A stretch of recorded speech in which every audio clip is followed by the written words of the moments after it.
Hey world builders, welcome back to Build Together. This is day 251. Today's prompt is, what is a creature that defies the understanding of academics in your world?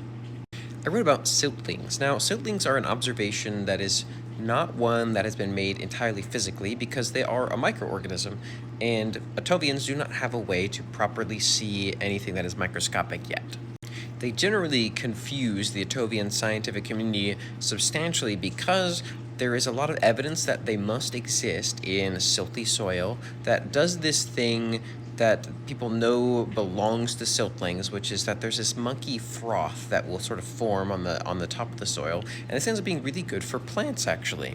If you're an Attovian farmer and you have a bunch of silty soil and someone else has some that has the froth, you can transport some of theirs, just a little bit, to your own, and eventually it will spread in yours as well, and your soil will be a little bit better for your plants.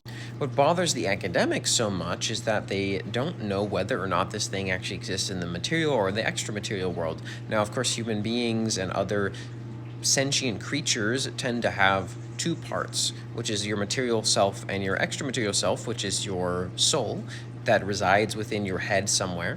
But this thing, they can't tell which is which or what it actually exists in, because you would think that if it was of the material world, that it would be so incorporeal, as in, being able to take over multiple places or to exist in some kind of undefined amount of space. It seems very nebulous. But if it was of the extra material world in totality, then it shouldn't be affecting the material world as much as it is, because other creatures they know of that are extra material creatures do not impact the material world this much.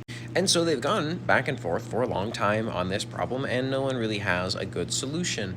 But there are theories that get thrown around a lot. A very popular one is that this must be the creation of Trebulence, some kind of prank that's been played on them for a long time to make their lives confusing. But then others argue against this because they think, well, Trebulence generally doesn't make stuff that is this useful to society. Although then others will say, well, the Nopine is a fantastic creature. So there's a lot of back and forth, and no one's quite sure. And then you have the gnomes who believe that maybe it was a Palervo himself. It's not a creature or a piece of fauna, it is this deity, and it's him enacting great workings on the soil wherever he is pleased to do so.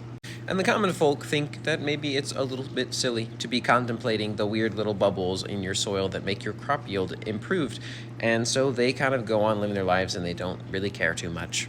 What is a creature that defies the understanding of academics in your world? Thanks for building together.